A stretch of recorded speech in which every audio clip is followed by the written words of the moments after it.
ஸ்ரீமத் வால்மீகி ராமாயணம் அயோத்தியா காண்டம் chapter 88. இதை கவனமா கேட்ட பரதனும் அவனுடைய மந்திரிகளும் அந்த புங்கை மரத்து அடிக்கு போய் ராமலட்சுமணர்கள் படுத்துட்டு அந்த படுக்கைய பாக்குறா. பரதன் ராஜபத்தினிகளை பார்த்து, மகாத்மாவான ராமன் அன்னைக்கு ராத்திரி இங்கேதான் படுத்துட்டு இருந்தார். அவருடைய அங்கங்கள் பதிஞ்ச அடையாளங்கள்லாம் தெரியறது பாருங்கோ. தசரத சக்கரவர்த்தியை காட்டிலும் மேலான குலத்தில் பிறந்தவர்கள் இல்லை, அவரை காட்டிலும் புத்திமான்களும் இல்லை, அதைவிட அவரை காட்டிலும் ஐஸ்வர்யம் உடையவர்கள் யாருமே இல்லை. அப்படிப்பட்டவருக்கு புத்திரராக பிறந்த இந்த ராமன் வெறும் தரையில எப்படி படுக்க தகுந்தவரா? உத்தமமான படுக்கைகள்ல ஆசனங்கள்ல படுத்து தூங்கி பழக்கப்பட்டவர் வெறும் தரையிலே படுத்துண்டு எப்படித்தான் தூங்கினாரோ தெரியலையே. குளிர்காலத்துல நேர்த்தியான கம்பளங்கள்லாம் பூமியில போடப்பட்டிருக்கும். சந்தனம் அகில் முதலிய வாசனைகள்லாம் வீசும். பட்சிகள்லாம் மதுரமா பாடும். பாடுறவாளும் ஆடுறவாளும் காத்துருப்பா. கோடையில குளிர்ச்சியாகவும் மழை காலத்துல உஷ்ணமாகவும் இருக்கும். இந்த அரண்மனைகளில் ராமன் படுத்துண்டு தூங்குவார். விடியற் காலத்துல பாடகர்கள்லாம் மதுரமா பாடுவா. வீணை மிருதங்கம் முதலிய வாத்தியங்கள்லாம் முழங்கும். அப்சர ஸ்திரீகளைப் போல அழகு வாய்ந்த ஸ்திரீகள்லாம் மனோகரமா ஆடுவா. வேலைக்காரிகள் ஆபரணங்களை போட்டுண்டு அங்கேயும் எங்கேயும் போகும்போது மதுரமான சப்தம் வரும். வந்திகளும் சூதர்களும் ஆகதர்களும் அந்தந்த சமயத்துக்கு தகுந்தபடி சாதுரியமாக ராமனை புகழ்ந்து பாடுவா. சில பேர் கட்டியம் கூறுவா, சிலர் பராக்கெச்சரிக்கை சொல்லுவா, சிலர் இஷ்வாகு வம்சத்து அரசர்களினுடைய கீர்த்திய அற்புதமான பதங்களால வர்ணிப்பா. இந்த மதுரமான சப்தங்களால் எழுப்பப்படும் ராமன் இந்த பயங்கர காட்டுல மேடு பள்ளம் கல் முள் நிறைந்த வெறும் தரையில காற்று மழை குளிர் பனி முதலியவைகளோடு துஷ்ட ஜந்துக்களின் சப்தங்கள் காதை துளைக்க எப்படித்தான் தூங்கினாரோ. ஜனக மகாராஜாவின் புத்திரியும் தசரத சக்கரவர்த்தியின் நாட்டு பெண்ணும் ராமச்சந்திர மூர்த்திக்கு பிராணனை காட்டிலும் பிரியமான பாரியையுமான சீதை இந்த பூமியில படுத்துண்டாளா? இதையெல்லாம் நான் நேரில் பார்த்தும் கூட எனக்கு உண்மைன்னு நினைக்கவே முடியல. என் புத்தி மயங்கி போயிருக்கு. இல்லாட்டா இது கனவா? தெய்வத்தை விட காலத்துக்கே அதிக சக்தி என்பது நிச்சயம்தான். இல்லாவிட்டால் இதெல்லாம் நடக்குமா? என் தமையன் படுத்த படுக்கை இதுதான். தூக்கத்துல அவர் அங்கும் இங்கும் புரண்ட போது அந்த அடையாளங்கள்லாம் இதுல இருக்கு.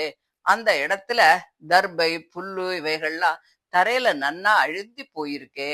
வழி நடந்த சிரமத்தால ஆபரணங்களை எல்லாம் கழட்டாமலே சீதை படுத்துனுட்டாளோ அப்படின்னு தோணுறது. இங்கே சீதை மேல் வஸ்திரத்தை விரிச்சு போட்ட மாதிரி தெரியுது. இங்கே பட்டு நூல்கள் தர்பையில எல்லாம் ஒட்டின்னு இருக்கு. பதிவிரதைக்கு தன் பர்த்தா படுக்கும் படுக்கையே ரொம்ப சுகமா இருக்கும் போல இருக்கு. ரொம்ப செல்லமா வளர்க்கப்பட்டவோ, கஷ்டத்தை அறியாதவள், மகாராஜாவோட பொண்ணு இந்த சாதாரண படுக்கையில படுத்துண்டும் கூட எப்படி சுகமா தூங்கி இருக்கா? ஆச்சரியம்தான். ஐயோ, என்னை போன்ற இரக்கமற்ற மகா பாவி யாராவது இருப்பாளா? ராமனும் சீதையும் இப்படி அனாதைகளைப் போல படுக்க நேர்ந்ததே. இது என்னால் தானே வந்தது. சார்வபௌம சக்கரவர்த்தியின் குலத்தில் பிறந்தவர், லோகத்துல எல்லாராலும் கொண்டாடப்பட்டவர், எல்லோருக்கும் பிரியமானவர், கரு நெய்தல் புஷ்பம் போல கருத்து சிவந்த நேத்திரங்களை உடையவர், அழகில் மன்மதனையும் கூட ஜெயித்தவர், சுகமாக வளர்ந்தவர், கனவிலும் கட்டத்தை அனுபவிக்கத்தகாதவர், விசாலமான ராஜ்யத்தையும் சகல போக சுகங்களையும் விட்டுவிட்டு இப்படி காட்டுக்கு வந்து வெறும் தரையில படுக்கும்படி ஆயிடுத்தே. லக்ஷ்மணனுடைய பாக்கியத்தை வர்ணிக்க கூட முடியுமா? இந்த விதமான கஷ்டங்கள் நேர்ந்த காலத்துல ராமனுக்கும் சீதைக்கும் எல்லா பணிவிடைகளையும் பன்னெண்டு பக்கத்துல இருக்காரே, இந்த பாக்கியம் யாருக்கு கிடைக்கும்? அதைவிட தன்னை கூப்பிடாமலே தானாக ராமனுடன் காட்டுக்கு போய் அவர் அனுபவிக்கும் கஷ்டத்தை தானும் அனுபவிக்க துணிஞ்ச இந்த ஜானகி என்ன புண்ணியம் செஞ்சாளோ? அந்த மகாத்மா இல்லாமல் நாம் புருஷார்த்தங்களை அடைய முடியும்னு நான் நினைக்கவே இல்லை. தசரதரும் சொர்க்கத்துக்கு போயிட்டார், ராமனும் காட்டுக்கு போயிட்டார். முக்கியமா இவா ரெண்டு பேருமே இல்லை. லோகமே சூன்யமா போச்சு. ராமன் காட்டுல இருந்தாலும் அவருடைய புஜபலத்தால் இந்த ராஜ்யம் காப்பாற்றப்பட்டுதான் வருகிறது. எந்த அரசனாவது இந்த ராஜ்யத்தை அரசன் இல்லாத நிலைமையில தான் அடையணும் அப்படின்னு கனவுல கூட ஆசைப்படுறானா பாருங்கோ. கோட்டை சுவர்கள், பிரகாரங்கள் முதலிய அரண்களும் இல்லை. யானை பாகர்களும் குதிரைக்காரர்களும் ராமனை விட்டு பிரிந்த துக்கத்தால் சோர்ந்து போய் அவைகளை கட்டக்கூட இல்லை. அவைகள் அங்கும் இங்கும் அலைகிறது. கோட்டை வாசற் கதவுகள் திறந்தேதான் இருக்கு. சத்ருவை தடுப்பதற்கு வேண்டிய சாதனங்கள் இல்லை. சைன்யங்கள் உற்சாகம் இல்லாமல் நகரத்தை காக்கும் அந்த நினைவே இல்லாம இருக்கா. நகரத்துக்கு வெளியிலும் காவல்காரர்கள் இல்லை. இப்படிப்பட்ட கஷ்டமான நிலையில் கூட விஷங்கலந்த பட்சணங்களை கண்டு ஓடிப்போவது போல சத்ருக்கள் அயோத்தியைக்கு சமீபத்தில் கூட வர நடுங்குகிறார்கள்.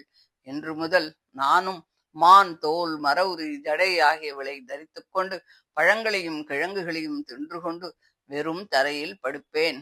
இவ்வளவு அனர்த்தமும் என்னால் வந்தபடியால் அந்த பாபத்தை போக்க நான் செய்கிற பிராயச்சித்தம் இதுதான். தசரதருடைய பிரதிஜை வீணா போக வேண்டாம். ராமனுக்கு பதிலாக நானே காட்டுல 14 வருஷங்கள் வரையில் இருக்கேன். எனக்கு பதிலா அவர் அயோத்தியே ஆளட்டும். தசரதருடைய புத்திரர்களில் அவருடைய பிரதிஜையை யாராவது ஒருத்தர் நிறைவேற்றினால் போறாதா? ராமன் செஞ்சா என்ன, அவருக்காக நான் செஞ்சா என்ன? ராமனுக்காக நான் காட்டுல இருக்கும்போது சத்ருகுணன் என்னோடு கூட இருப்பான். லக்ஷ்மணன் அயோத்தியில ராமனுக்கு கைங்கரியம் பண்ணுவான். பிராமணர்கள் ராமனை அயோத்தியில் அரசனாக அபிஷேகம் பண்ணணும். தேவதைகளே, இதை எப்படியாவது நீங்க நிறைவேற்றி வைக்கணும். நான் ராமனை சாஷ்டாங்கமா அடிபணிஞ்சு வேண்டிக்கிறேன். அப்படியும் ஒப்புக்கொள்ளாம காட்டிலேயே இருந்தா நானும் அவருடன் கூடத்தான் இருப்பேன். நான் அவருடன் பிறந்தவன், அவருக்கு சிஷ்யன், அவருடைய அடிமை. என்னை வேண்டாம்னு தள்ளி விடுவாரா என்ன? பார்த்து விடலாம் என்று சொன்னான் பரதன் என்று சொல்லி இந்த 88வது அத்தியாயத்தை முடிக்கிறார்.